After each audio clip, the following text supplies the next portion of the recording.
There we go.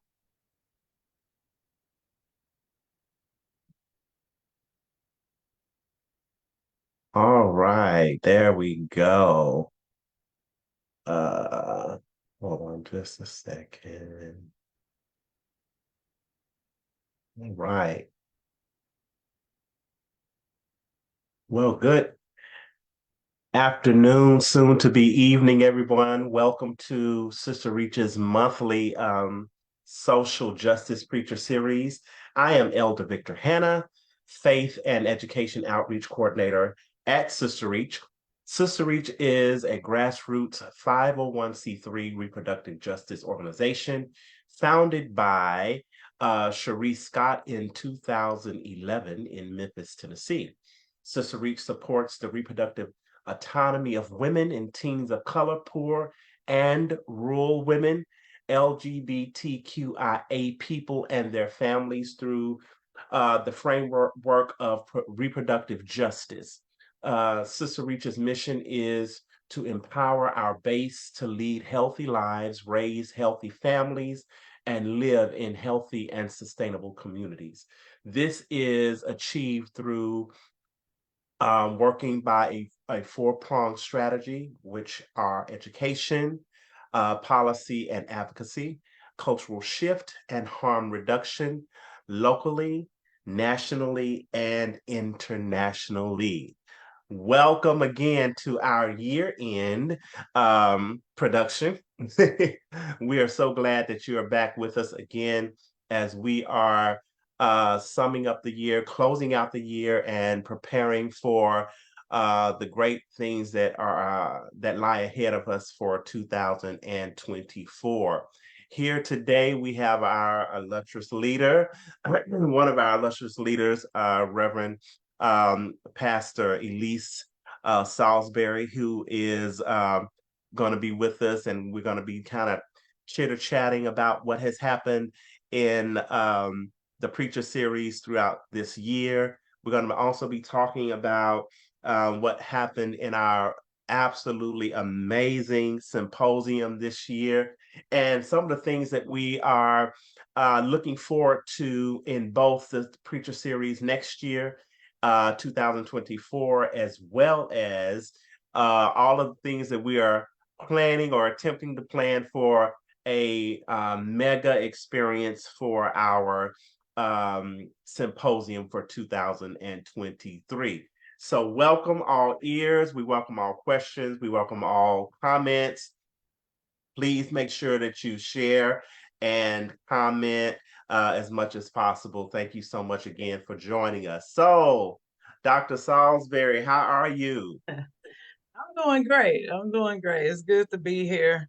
End of year preacher series, and wow, it's been a great year. It's been a great year. A lot of great guests, but I'm doing well. I'm ready today. I'm ready. Great. Well, look, Merry Christmas or Happy Holidays or however you want to celebrate this particular season. Well, we're so happy to have you. Could you please take a moment and remind our community, our platform, as to who you are and what you represent as it relates to Sister Reach? So good afternoon, good evening. One of them. We close close to It's both. We're somewhere in between.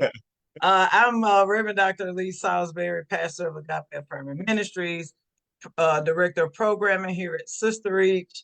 I love the work that we do around advocacy, speaking for those who cannot speak for themselves and standing with those who can, And so, yeah, I love this work. I love this organization. We're celebrating 12 years this year. Woo, woo. absolutely. Woo woo. You know about nonprofit and how hard the work is, you know, especially as people of color, as Black people specifically. Uh, um, you know, yeah, we're blessed. We're blessed indeed to make it 12 years, and we're still going. And so, yeah, I love the work that we do here serving the community. Absolutely, absolutely. And Sister Reach is doing an amazing work. And not only is she doing an amazing work on her own, but the kind of the partnerships and the relationships that has been built over the last 12 years. Do you want to kind of share some of the partnerships or how we work with other established entities to help us do some of the work that we do? Absolutely, sure. We partner a lot with other organizations in the community. One of the things we believe in reproductive justice is allowing those with the lived experience to speak for themselves, those who like to. So we center those voices. So in that, we partner with everyday people, people like us. Our motto here is "We are the people we serve." Right. So in any stretch of our lived experiences, those are the people that we center in the work that we do where it applies. And so, yeah, partnerships. We're really I want to say international organization. Hmm. And not just that I want to say it, but because we partner with folks all across the states locally. We're a state-based organization, but we partner with folks as far as California, as far, in other countries. We've reached out to folks and folks have reached out to us to get certain programs of our work done, right? And especially our faith work, Right. doing the faith and advocacy training. Um, we just left California from doing one of those. I believe it was last month. But yeah, so our partnerships look like local, state, national, as well as international. It just depends on the day or on the request, right, or on the work that needs to be done around advocacy and human rights. Great, great. Well, let's dive into some of the things that we want to talk about. I Mhm. just kind of want to lay a foundation as to, Sister Reach, reproductive justice. I've been here a little over maybe 7, 8 months now, and from some of the things that I have learned is that reproductive justice historically um, hasn't had a religious or spiritual arm to it as Sister Reach is building out, especially with the preacher series. So tell us how important it is for this particular segment of Sister Reach and to be mobilized and to be built up in this way. Yeah, so I would say that reproductive justice, there wasn't a strong Christian focus, right? There are folks who practice whatever their spiritual or religious practices are, or none, right, across movements. But for Sister Reach, Sharice has been doing the faith work portion several years, even prior to establishing Sister Reach, I'll say. So with that experience, she brought it, here to the South, in the Bible Belt, where it's absolutely imperative, right, that we center the faith portion of our work because, of course, the Bible Belt, Mhm. and religion drives everything that happens here in the South, from bills, that are sponsored every year, because many of our politicians, they lead with formulating or forming bills that are basically predicated on their individual religious beliefs. And so it's important that we're here as Black folks and others who do this work as people of color, um, here in the South, especially, again, because a lot of the policies that are crafted are from a Christian nationalist perspective, or a evangelical perspective, or a conservative perspective, and they are normally harmful to Black folks and people of color. And so it is imperative that we go into the community with our faith and advocacy training. It's imperative that we partner with other clergy folks across the states, and here in the South, to speak out loud, right, against those things that are anti-human rights for all people. And so the work is very critical at this time. I mean, it has been for a long time. I tell Sharice all the time. I think she's prophetic, because to come here and to do the work in the way that she does it, like before it became famous to do faith work across the states, right? In the nonprofit sector, she was already doing it in Chicago. And so again, bringing that experience and that power here to the South and being bold and adamant about speaking the things that from a very bold perspective, right? Yeah, it's definitely needed here. We're up against so much in a conservative state like Tennessee, and we're working, and that's all we can do. In the words of one of the other RJ mothers, who says, "Hey, these issues were here before. Everybody's doing what they can to kind of chip away at the bit of what we're dealing with." What I'm coming to understand and feel and know is that Sister Reach's foundation and the things and the work that we do is foundationally for the love of all people, right? Mm-hmm, mm-hmm. And one of the things that I'm finding bridging that gap between faith, regardless of what faith, I know that some of us have, Sure. our faith foundation is Christendom, but we're talking about all faiths. Is also built, quote unquote, on the love of people, Mm-hmm, supposedly, right? And I mm-hmm. think what Sister Reach in a lot of different areas aim is to bridge that, to have open and good, safe conversation around what that love means, regardless of your particular religious foundational beliefs, and to Sure. try to find the area that we can all meet together for all human rights, right? Absolutely. Um, and so, with that being said, what are some of the challenges that that that we have faced as it relates to the faith and advocacy, and how we are aiming to bridge those? What are some of the challenges we faced?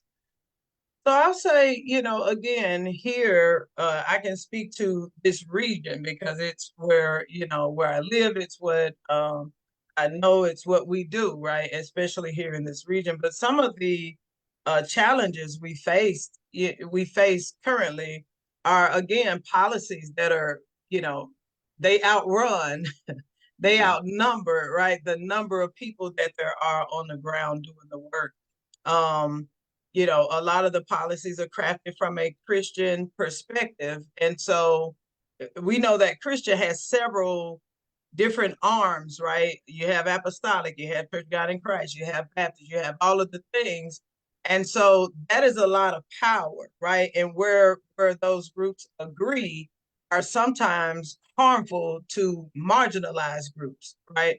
And so when those policies are being pushed out like that, having to go into communities and talk to clergy and do these trainings and try to explain that, yeah, even though you might agree with a policy, if it marginalizes another community, do you think or believe that it is the will of God to vote that thing into? So those are like the conversations that we have, like those hard conversations, right? So those issues around LGBT folks, issues around, even HIV and healthcare, healthcare that people desire to have, having folks create policies against different types of healthcare, abortion care, even the way that Black women are cared for in at doctor's office, birth and maternal health, and all of those things, having policies crafted that hinder or limit the ability to get comprehensive health,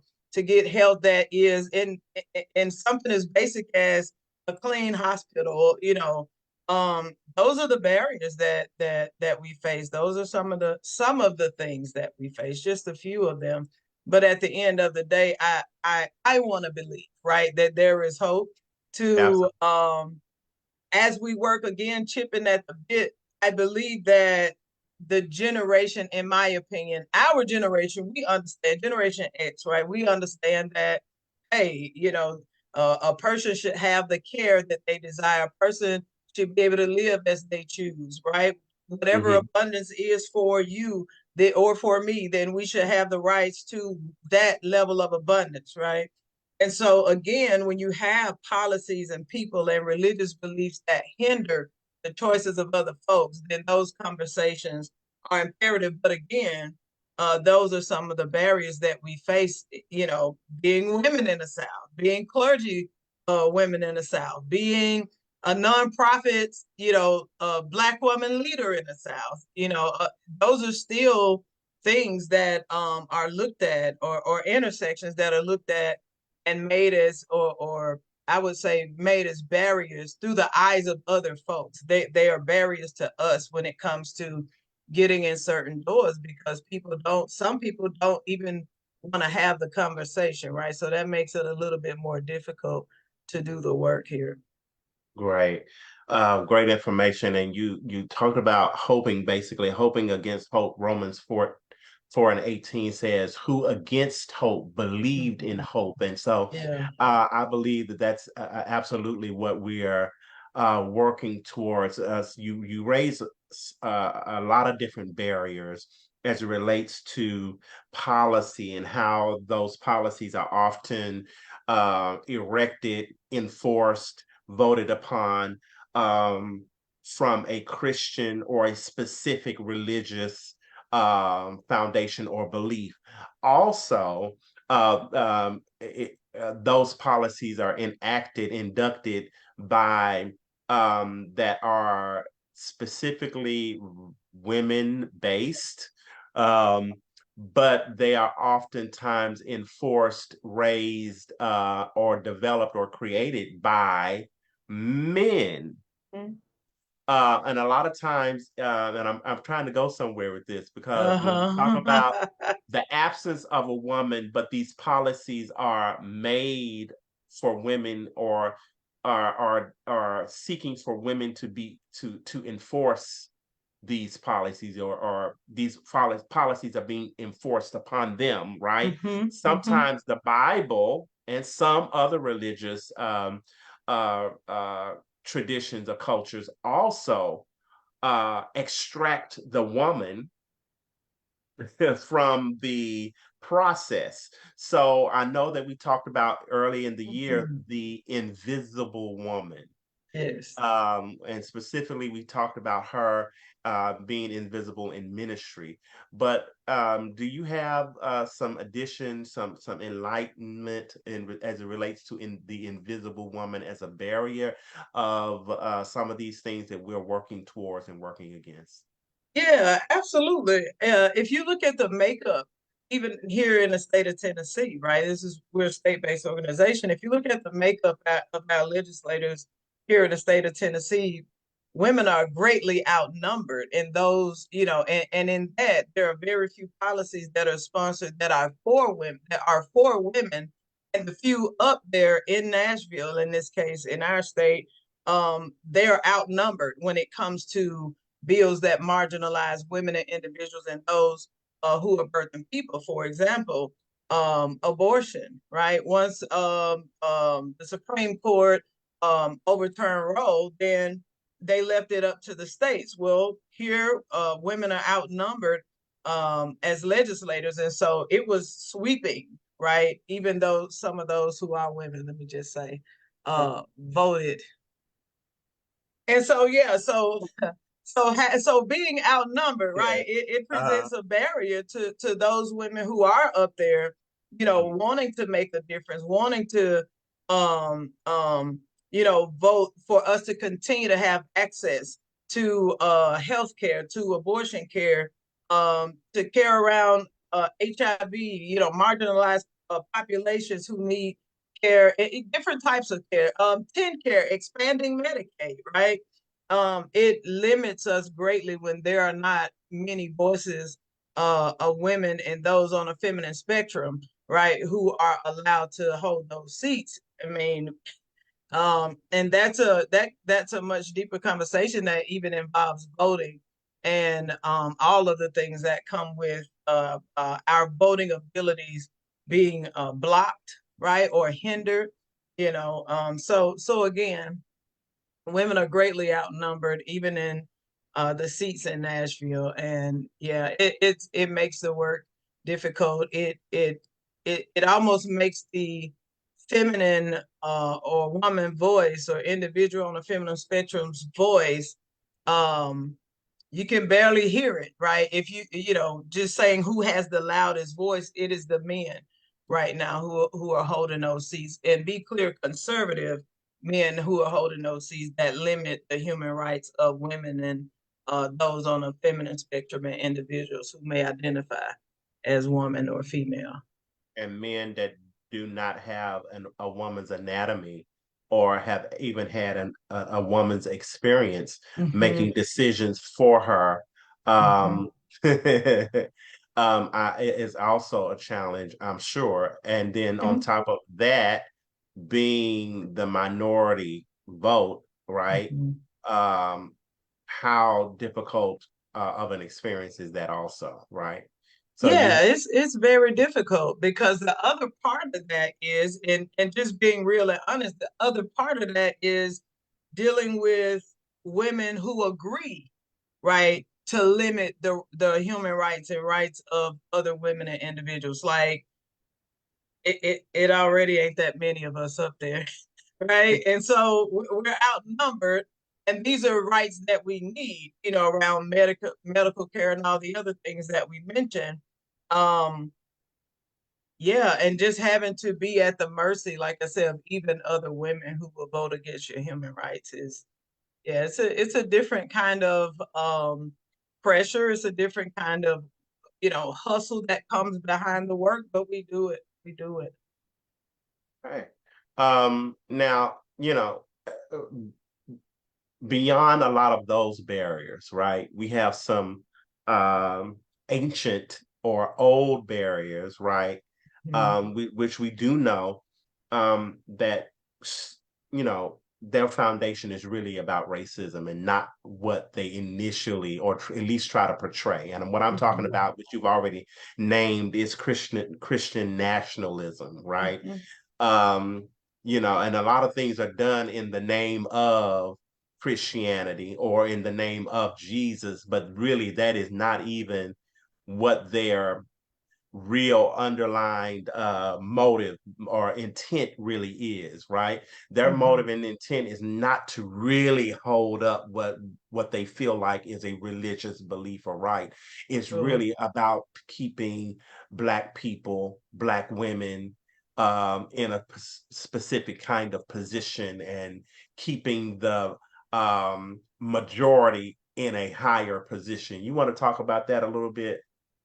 Yeah, you know, there's always been movements. And I heard Bishop Carlton Pearson use a term. I was up over the other night and I was listening to just him talk about his theology. So he says, I don't use the word white supremacy, I use white superiority because Yeah. that's what the goal is, right? That's the aim. And it sounds like it means the same thing, but it doesn't, because there is no supremacy, but there can be a posturing, right? Hence the word superiority. So again, that is the end goal, right? White superiority. And there's always, you know, one of the ways that Black women show up, we show up in our full power, right? Most of us do. We show up in our full power. We show up to lead. We show up to be on the front lines. You know, any movement, I'll say, where we have been allowed to be present, we're normally on the front lines of those movements. Black Lives Matter on the front line of those movements, of that movement specifically. Civil rights, many of us were on the front line of that movement. And so, so there's always been the desire to silence or to further oppress Black women. Hence, again, you know, if you can stop the work of Black women, you can stop the work of the Black family, you can stop the work of the Black household or the progress of the Black household. And so by putting their foot on, or attempting to be clear, by attempting to put their foot or their feet on the necks of Black women, then there is an adamant goal of white superiority through further oppressing Black women.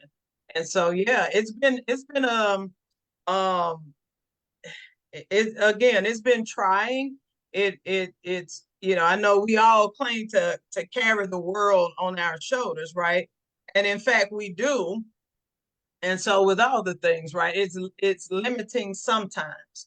But at the end of the day, we've yet prevailed because God is with us. For those that believe, you know, those who have other powers, or, you know, the universe or what have you, they are with us, right?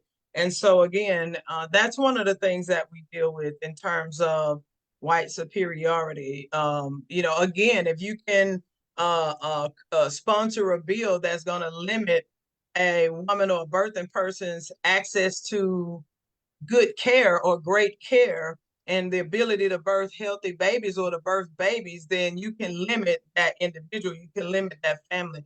One of the things that I like, we say here in reproductive justice is, if you can bind the individual, you can bind the entire community, right? Mm. And so that's one of the things that many of these policies that are being crafted have been sent to do, is to bind the woman, or to bind the other individual, the spouse, the male figure, the other, even you know, even gender nonconforming is to bind the household so that it can bind the entire community and control the community, basically. Yeah, you talked about, you alluded or you addressed healthcare and the binding in those areas for women. Also, limitations and restrictions that have also been placed in on the LGBT BT plus community as well, and the state of the church as it relates to all of that, because some of these hospitals and medical facilities are religious or faith based, and based upon their specific faith Mm-hmm. is kind of how they run their operations, relating how they will treat or not treat certain things. So Mm-hmm. we definitely need voices as it relates to those particular areas, and we've talked about that this year as well. And those so many opportunities that we have had discussion and conversation around environmental justice as well, Mm-hmm. Mm-hmm. healthy relationships. But it seems like this particular year has really um, kind of built on top of each other as it relates to those things that are really critical in our current time. What is important to the people? What's important in policy? What's important to faith, as well as justice as it relates to all of that. So I think that we tried to capsulize all of that in our 2023 Faith and Advocacy Religion Symposium this year, which was absolutely amazing. We had a great time. We had, of course, yours truly, Reverend Dr. Elise Saulsberry, who was one of the featured speakers. We had Reverend Christian Smith, Reverend Dr. Nichelle Gitry. We had the Reverend Dr. Gina M. Stewart. Of course, the fabulous Bishop Yvette Flunder came and really poured her wisdom into us. We had great and awesome musical guests, Pam Armour and the Shop. We had Sierra Ward Pope. We had Billy Rivers and the Angelic Voices of Faith, the fabulous Opal Staple, and Anita Wilson this year. And so we had various workshops, various breakout classes, just kind of talk a little bit about what our experience was this year in the Memphis, Tennessee. Yeah, so we had an amazing time at the Faith Advocacy and Religion Symposium. As you mentioned, you know, the speakers, Pastor Christian Smith, amazing, amazing. Dr.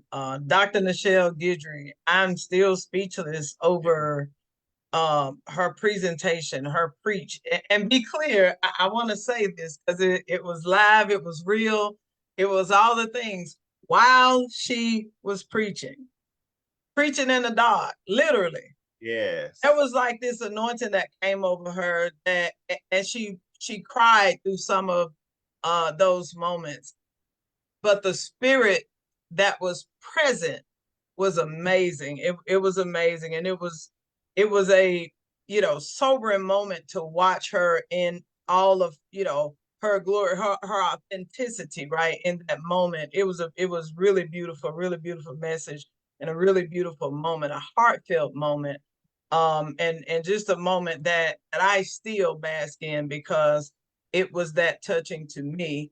Um, Bishop Flunder, wow. I mean, you know, um, she and Dr. Stewart, Dr. Gina Stewart, and there's just no comparison, to them. They they are everything to me, And so the word that they brought, words of liberation, words of truth, the anointing, just all the things.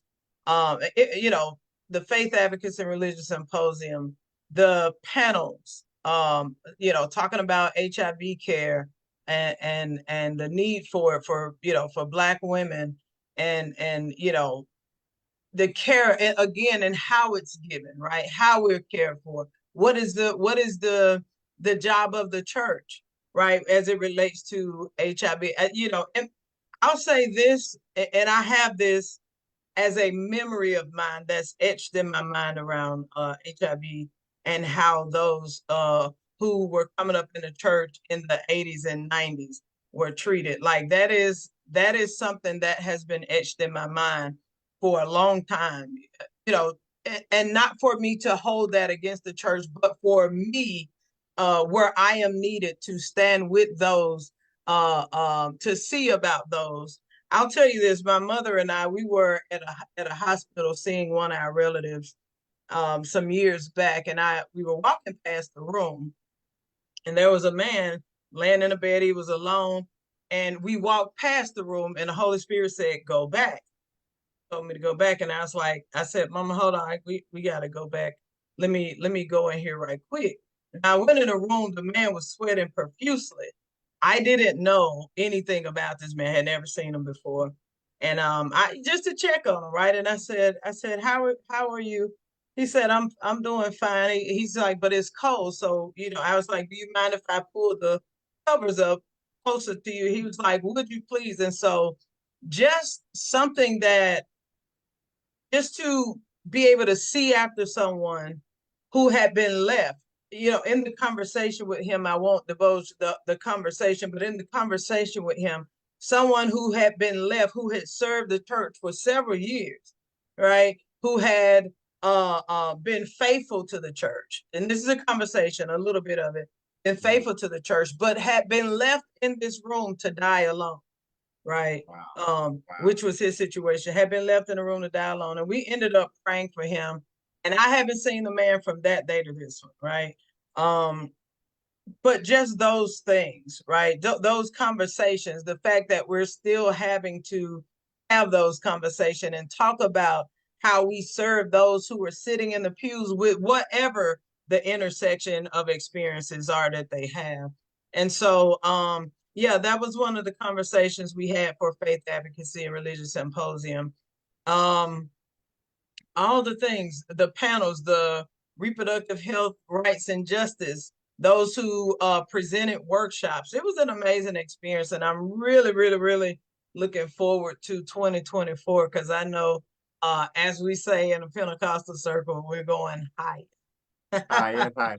Look, Yeah. in the Baptist church, didn't our hearts burn? Uh-huh. Exactly. Exactly. I know that one of the panels, it was such a great opportunity because I think a lot of times we see in reproductive justice really, of course, a lot of it has to do with the women, but to be able to have the support of leadership, male leadership. One of the Oh, panels was yes. spiritual leadership and engagement in the pursuit of human rights. Yeah. And we had, a panel of pastors Uh-huh. uh, that really presented very well. I thought that that was a great testament of forward thinking men that were able to be brave and to be able to support and to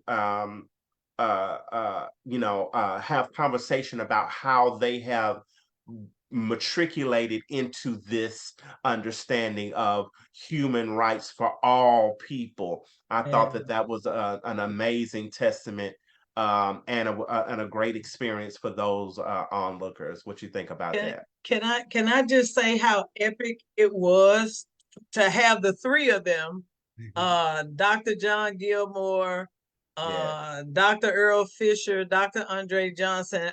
You know, I was sitting there the whole time, like, I don't think I've been in a space where the three of them Hmm. were there at the same time, like operating, you know what I mean? Right. In a way of speaking to the people at the same time. And it was empowering, right? To have all of that experience and the support of those men who do so much work in the community, who do so much work in the community, but to have them to stop in their schedule and to do that panel and talk about, right, the issues from a male perspective, um, again, in support of human rights. It was a beautiful thing to have them in their leadership, in their with all the education that they come with, again, the experience, the teaching experience, the knowledge that they have. I called it sitting at their feet. And Yeah. I really enjoyed the moment. And that's what I deemed it, because I was sitting there taking it all in, as well as enjoying their personalities, right, on the Yeah. panel. So it was great. It's a really great experience. And it's always an amazing experience to have the support of men in the community, men who are doing the work, men who represent the faith aspect of the work, men who represent the educate. They have the education that, I mean, we're talking about professors, right, who are still on the ground doing the work in the community, who we were able to witness their greatness in that moment. So absolutely, it was an amazing experience. You can see I'm still excited. And one of the things that we were intentional about is, trying our best to make it as interfaith as possible. So we did have Yeah. some representations from the Muslim community and Yes. from the Orthodox Catholic Hmm. community, and Yeah. the information and the prayers that came forth Yes. from the Muslim women on our behalf. That was so amazing. And Yes. then the presentation from our Catholic representatives that really helped bridge, and let us know really that we are really all in this together. We're all in it And I together. thought that that was so amazing to be in one space with Yes. various religious paths, Mm. various journeys of thought, Yeah. right? But we were able to come together, and it was just a beautiful experience. It was a beautiful experience. Absolutely. I think, you know, I've been to a lot of, and I'm not biased at all when I when I say this. I've been to a lot of conferences, and I haven't experienced the spirit of unity the way that we did during FARS. And by that, I mean, as you mentioned, the different religious and non-religious people who were in the room. There were people who were, spiritualists, there were people who were religious, there were people who were atheists, there were people who were none of it. And it was all still one of the most intimate spaces, even the worship, right, among those with different beliefs. Right. It was an amazing experience. And yeah, like you said, I know next year's symposium is going to be even better. And it is my prayer, right? It is my prayer. It is my in my meditation that moments that we experience this year are only exponentially exacerbated. Absolutely. So we are gearing up for in our close of this year, which has Mm-hmm. been really amazing. And we've talked about different highlights and different points of this particular year, 2023. And we're wishing for the next few couple of weeks that all have an amazing and absolutely amazing rest of the year. We're asking that, they expand their thought process and grow in whatever faith that they have been practicing. Lend an ear, be open to learn and to grow. Don't be closed-minded or closed off with information. Doesn't mean that you have to change your whole life, but be open and be sensitive to, again, as we talked about before, is that most of our faith, most of our humanity is really built upon around love. And if we can move out in love first, then maybe that will kind of help us be a little bit more united in this world, which is, our focus. We Sure. have already um, uh, have a date, and we got some things set aside for our next year symposium. And so we have identified a specific date, which is October the 10th through the 12th, 2024. And wonderful. And so we are sending out the save the date for next year. It will also be in Memphis, Tennessee. There's a lot of information that will be to come. We are still developing and creating and having talks about where we're wanting to go with next year. But it is going to be an amazing event, and we are inviting everyone that we can to come and experience the Faith and Advocacy Symposium. You have any additions to what we got going for next year? Sure, I'll offer that as early as now. You're able, those who are willing and interested are able to submit their papers for workshops they would like to present. Early registration is open. It will be here in Memphis, Tennessee. We'll definitely offer hotel registration information in the early parts of next year. But for now, the call for papers. If you like to sponsor the symposium, please visit our website, www.sistery-tennessee.org, and click on the Faith and Advocacy and Religion Symposium tab, and you'll be able to do so there. And so that's what I'd like to share. I want to encourage folks that these are conversations in this space. It is authentic. They are for all people. And so join us, join us, join us. Again, I know next year is going to be higher heights, as we say again, and deeper depths in these things. And so, it's also a space to work again together to have conversations, heartfelt conversations, honest, authentic conversations, where every opinion and experience matters, right? So if you're looking for a space, if you're looking for a space to be able to express your spirituality in this space, to be in good company, this is the space that I would admonish you to make it your business to be in, and we'll be there. We're ready. We're ready already to We're serve ready. and to be there with you. We are ready already. And Yeah. so please be mindful of this save the date. The QR codes are here for both for the registration now, as well as for the call papers for any um, uh, uh, uh, that you would like to be a part of or present. Um, um, and so we definitely want you to lend your attention there.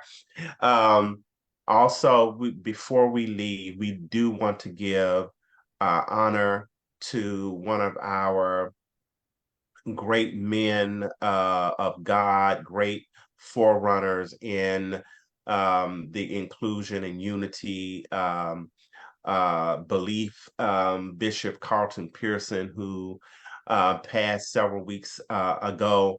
We want to honor the work that he's done, the sacrifice that he has made, the tireless and impartations that has given, the platforms that he's provided for various people in ministry that are so named now He did that for so many, and we want to give honor to him tonight. Um, what a blessing he's been to the kingdom, and I know that's churchy word, but to the kingdom. But I think that he's been even more a blessing abroad to conscious thinkers, to progressive thinkers, to those that are inclusionist, if you will. And so we do want to give him honor. I also want to, in our closing, give honor to our founder and CEO of Sister Reach, Cerise Scott, for the sacrifice that she's made. 2011, and most those that have been in contact or in relationship with Sister Reach have heard her testimony and her experience. And 12 years later, here we are still doing the work, and it is in even in a greater way. So we honor Sister Sharice. You see, I'm still in the church, right? Church, church it. Church. Sharice Scott, thank you so much for your tireless efforts and your work to mobilize this work and to keep it going. Yeah, So absolutely. if there's nothing else, do you have any closing remarks? No, I just echo and amen all that you named us, around Bishop Pearson. What a life, right? What a life well lived. What a life that, even after put out of the church, basically, who still stood and was still a great example to us in what specifically in what holiness is, Yeah. right? Still adamant about upholding the standards of his belief as an individual or beliefs as an individual. Just an amazing person all around. Definitely the earth has shifted in his physical absence, but again, just an amazing influencer, right? An Yeah. amazing person altogether, and an amazing preacher, Azusa. We Mhm. didn't get to inclusion, but we're gonna have it this weekend coming up. Next week, what is it? Monday, the Yeah, the 18th 18th. in Yeah. Atlanta with Larry Reed and all the folks who are gonna be there honoring Bishop Pearson's life, celebrating. Let Mhm. me tell you, celebrating Bishop Amen. Pearson's life, and also to echo what you named about our CEO and founder, Sharice Scott. What a hardworking woman. I know a lot of, successful and hardworking women, and I have watched, from the work to the tears to the joy, and just facing all the things and all the people, right, that it relates to where there's a must that we talk to folks about human rights legislators. It doesn't matter. It doesn't matter who it is, right? She's down for having a conversation, and bringing the energy that's required. And so again, honoring the CEO and founder of Sister Reach. Thank you so much for your sacrifice. 12 years as an organization here in Tennessee, and Memphis specifically, in the South, in the States, is an amazing feat. And congratulations to you, Black woman, on your hard work. We honor you, and we honor the work that you have done here at Sister Reach, and for allowing, right, the rest of us to work alongside. Thank you a million times. And so I'm done there. That's all I have to offer. It's been a great year. Thank you to all the clergy and ministers and spiritual folks who have joined us for the preacher series every month this year. Thank you for the wisdom, the education, the knowledge, all the things that you've offered in support of the work that we do, in support of forwarding human rights for all people. Thank you for the spirit of excellence that you've shown up in. Those that were a part of FARS, Faith Advocacy and Religious Symposium, those who will help us forward that work and this work in the future. Thanks a million. We absolutely love and adore you all. Thank you for your support of Sister Reach. Thank you for going into 2024 with us, walking alongside us doing this work also. And so, yeah, be blessed. Be blessed. Have a great day. Have a great week and the rest of your 2023. And we look forward to seeing you in 2024. Have a great one.